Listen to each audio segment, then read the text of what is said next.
The sun shone very hot over a Braka market. Women shouted loudly, goats made noise, and children ran all around chasing each other happily. Traders crowded every corner, each trying to shout louder than the others. Voke carefully balanced a heavy basket full of bright oranges on her head. Her voice was clear and strong. Fresh oranges. Sweet and juicy. Come by, come by. She walked from one stall to the next, smiling at many people she knew. Sweat made her blouse wet, but she never lost her energy. A woman of middle age, carrying baskets of pepper, stopped nearby and looked at her closely. Voke, don't you get tired?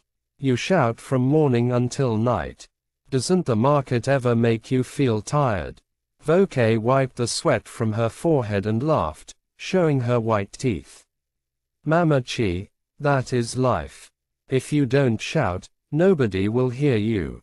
Only the strong survive in this world. A small boy standing near tugged his mother's hand and whispered, "Look how hard she works. Mom, she is a real trader." Voke bent down and winked at the boy. "My child, the market spirit waits for no one." As the day passed, her basket slowly became lighter because she sold many oranges. By evening, all her oranges were gone. She wrapped the small money she earned in a cloth tied around her waist. Though it wasn't a lot of money, she felt proud and happy inside. "This small trade will grow one day," she said softly to herself. "That is how my mother started, and I won't be left behind." Later, inside their small room with a roof made of zinc and a floor of mud, Voke served her husband Ovi a hot plate of gari and soup. The lantern light flickered, making the room feel warm and cozy. "Ovi," she asked gently, "will you go carry sand and blocks tomorrow?" Ovi dropped his spoon and rubbed his tired face. "Yes, I will try. But the money is not enough to pay the rent. It is very hard." Voke touched his arm and spoke firmly, "Don't worry. I will help a little with my market money." Ovi gave a weak smile. "You are my real wife, Voke." "That's right," she said. "One day, things will get better." But deep inside, she felt heavy and tired of always struggling. That night, when the rain beat on the zinc roof, Ovi turned over and whispered softly, "Voke, this time I want a son. A boy to carry my name." Voke sighed deeply. "If God gives us one, I will accept.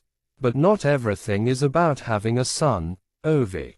Still, she knew he wanted a boy, and it worried her. Before the rooster could crow, Voke suddenly woke up with a sharp cry. Pain was tearing through her stomach. "Ovi, Ovi, help me," she screamed, holding tight to her cloth. Ovi woke with a start, panic in his eyes. He held her shaking body. "Hold on, we are going to the hospital now. I won't lose you." They ran through the dark streets, knocking on doors for help until a neighbor's motorcycle took them quickly to the small hospital. Inside, the doctor's voice was heavy and sad. "I am sorry, she had a miscarriage." Ovi fell into a chair, covering his face with his hands. "Please God, no." Voke's tears dropped quietly. She held his hand tightly. "Ovi, we will get through this storm. Together." But the silence that followed was heavier than any cry they had made.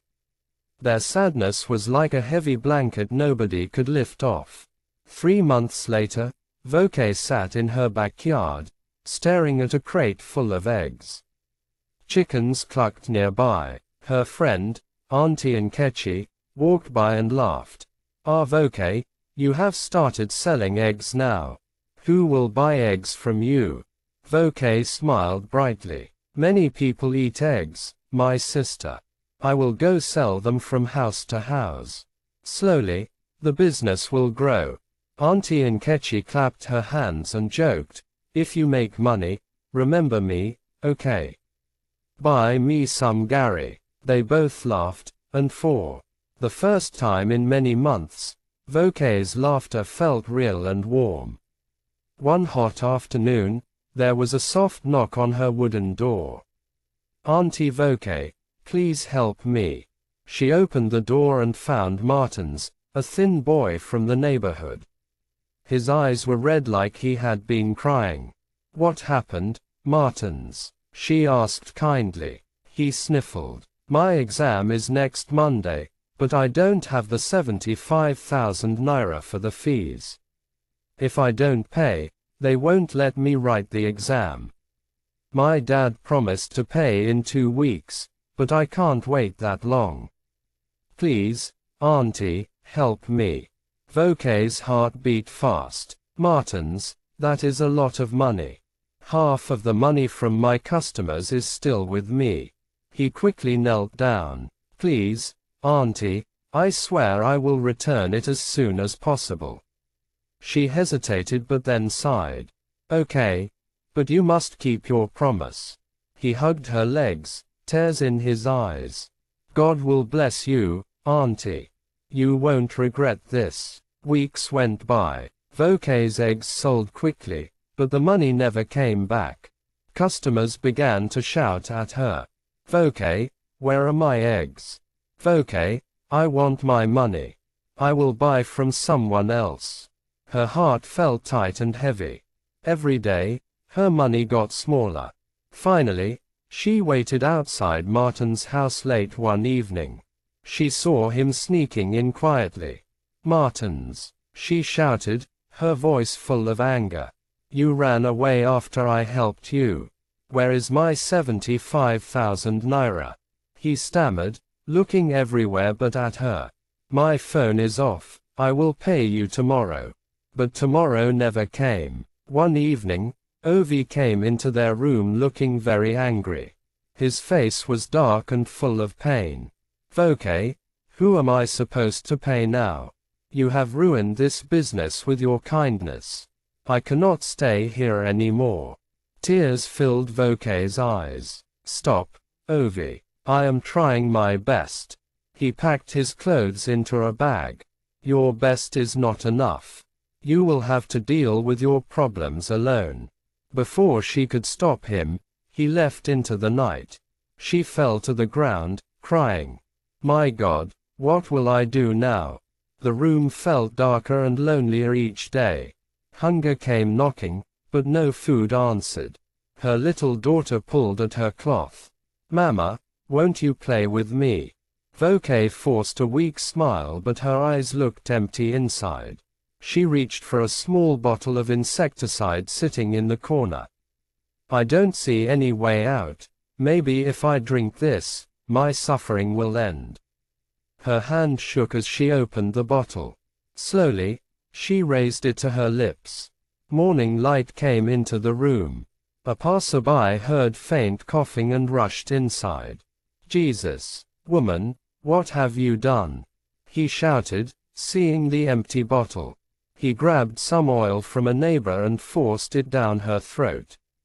Vokey coughed hard, tears running down her face as she struggled for breath. The man carried her outside into the fresh air. You will not die today. I won't let you. Your life still has meaning. At the hospital, Vokey lay weak but alive. Her little daughter sat beside her bed, holding her hand tightly. She whispered, her voice breaking, no more reckless kindness. I will be wise. She looked into her daughter's innocent eyes. Something inside her heart lit up again, hope. After the hard times, Vokey learned a big lesson.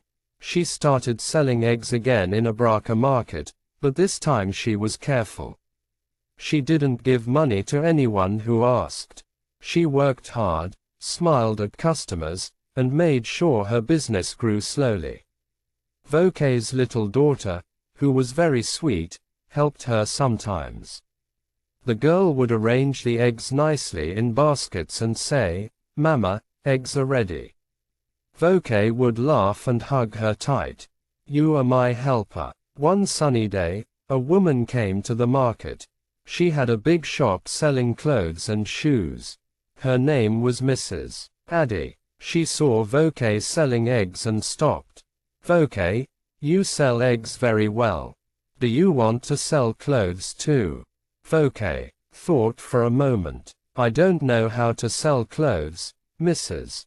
Addie. Mrs. Addie smiled. I will teach you. We can work together. I have nice clothes from Lagos. Voke liked the idea. She talked to her daughter and they started selling clothes too.